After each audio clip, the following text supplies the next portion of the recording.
السلام عليكم، كيف الحال؟ اسمي أركان عطرية، أهلا وسهلا.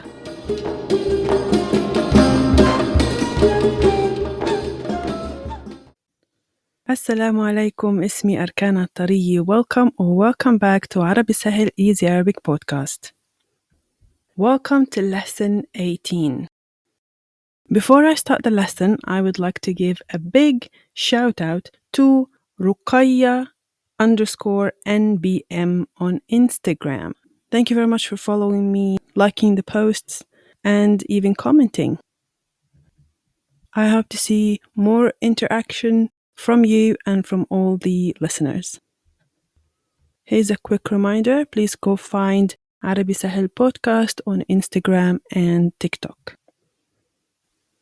All right, let's start with the lesson. Lesson 18 is about how to introduce a friend in Arabic.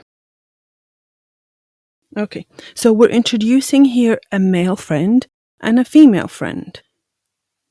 Let's start with introducing a male friend as a male. Well, you see here I'm dividing, there's a lot of division. It's because the way a male introduces friends is different than how female introduces friends. I mean man and woman. You know that Arabic has two genders, so we need to be attentive to that. Alright, introducing a male friend as a male.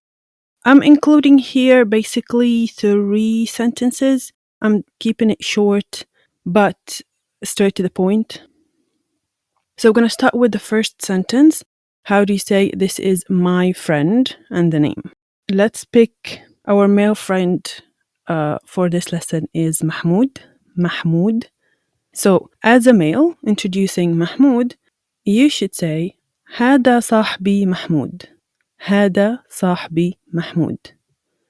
هذا means this. صاحبي is my friend and Mahmoud. هو من لبنان. هو من لبنان literally means he from Lebanon. Now, in case your friend is a student, you can say هو طالب بجامعة بيروت, for example. So هو طالب بجامعة and then the name of the university. And this sentence translates literally to he, student, at university of, and then the name of the university. Let's say Mahmoud works. So you can say هو بيشتغل في and then the name of the company. Let's see, Mahmoud works at NASA. So هو بيشتغل في NASA. You can sometimes omit هو, which is he, because in Arabic you can understand the subject or the person you're referring to or the gender that you're referring to through other words in the sentence or through previous sentences. So let's introduce Mahmoud again. If the speaker is a male, هذا صاحبي محمود. هو من لبنان. هو طالب بجامعة بيروت. Or هو بيشتغل في ناسا. Let's introduce Mahmoud as a female. If a woman has a friend, a male friend, let's say Mahmoud here, as a female, you would say هذا صديقي محمود. This is my friend Mahmoud. هو من لبنان. هو طالب بجامعة بيروت. Or هو بيشتغل في ناسا. Can you tell the difference? Okay, I'll continue and then I'll tell you more in details. Let's introduce a female friend. As a male, we're picking here randomly Nada. So as a male, you're introducing Nada. You go with هاي صديقتي ندى. This is my friend Nada. هاي is the feminine for هذا. هي من الأردن. She is from Jordan. هي طالبة بجامعة الأردن.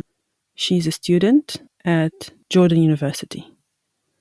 So هي is she, هو is he.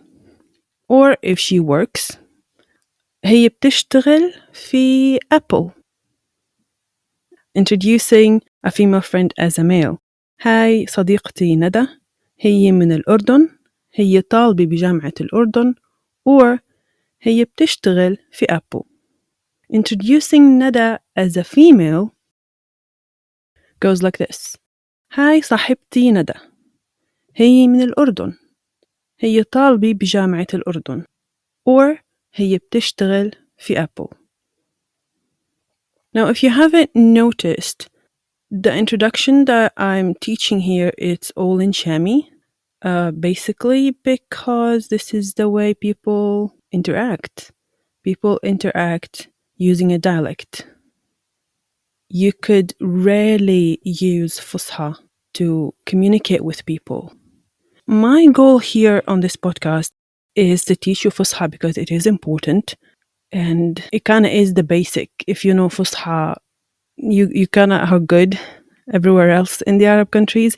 But if you want to integrate into the culture with the people and feel more comfortable, you need to focus on a dialect a bit more. So that's why today's lesson, Introducing a Friend, is entirely in Shami. Well, to be more specific, it's in a Palestinian accent, which is part of the Shami dialect. Let me go over these introductions again. Let's go with the first one, introducing a male friend as a male. هذا صاحبي محمود. هو من لبنان. هو طالب بجامعة بيروت. Or هو بيشتغل في ناسا. Introducing a male friend as a female. هذا صديقي محمود. هو من لبنان. هو طالب بجامعة بيروت. Or هو بيشتغل في ناسا. Introducing a female friend as a male. هاي صديقتي ندى. هي من الأردن. هي طالبة بجامعة الأردن. Or هي بتشتغل في أبل. Introducing a female friend as a female. هاي صاحبتي ندى. هي من الأردن. هي طالبة بجامعة الأردن. Or هي بتشتغل في أبل. There you go. You can use these examples to go introduce your friends in Arabic. Now let's go to the cultural point where I explain why there are 4 versions that I'm including here. Today's cultural point.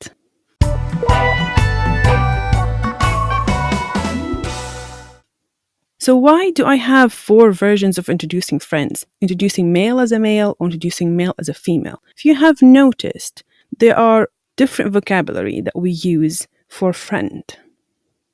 I have SaHeb, Sadiiq, which is male friend. And I have Sahbi and Sadiqa, and that's for female friend. Now here's the thing. It all depends on the speaker.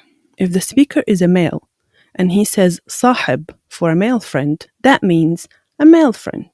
But if he says Sahibti for a female friend, that means a girlfriend, which is not really common to publicly announce that you have a girlfriend or boyfriend in the Arabian culture. But, among your friends maybe or your close family, you would say, oh, I'm kind of talking to this girl. Of course, in Arabian culture, when they're talking, that means that the family knows, 1, both sides, and 2, the idea is, oh, we are getting to know each other for marriage purposes, not just to have fun or to get to know somebody. If you are a male and you're introducing a male friend, you use sahib. If you're introducing a female friend, you use sadiqa. You don't use sahbi, because that means girlfriend. Unless she's a girlfriend. But also you don't say it out loud. It's a cultural thing. Also religious thing. Now, if you are a female, if you're a woman, and introducing a male friend, you can't say sahib, because that means boyfriend. You say sadiq. For a female friend, it's common to say sahbi. If you say sadiqa, it's fine. But it's more commonly to use sahbi. So the hai sahibti, as in my female friend. Hada sahbi, that's my boyfriend. So you'd say hada sadiqi, my male friend. Gender is really important in the Arabic language, distinguishing between the 2 genders, female, male, feminine, masculine, is very important in the language and the culture as well. I hope this doesn't confuse you or put pressure on you. It's okay if you make a mistake first or second time. You learn. It might be a bit embarrassing in the beginning, but that's fine. Arab people understand that you are learning the language, and once you explain yourself or the people with you explain the situation, it's funny. It's going to get funny, I'm sure. My question for this lesson is, do you have any Arab friends, either genders? Do you have any friends who are studying Arabic, either online or in person? All right, that's it for today. I hope you enjoyed the lesson. يعطيكم العافية. See you in the next lesson. Assalamu alaikum.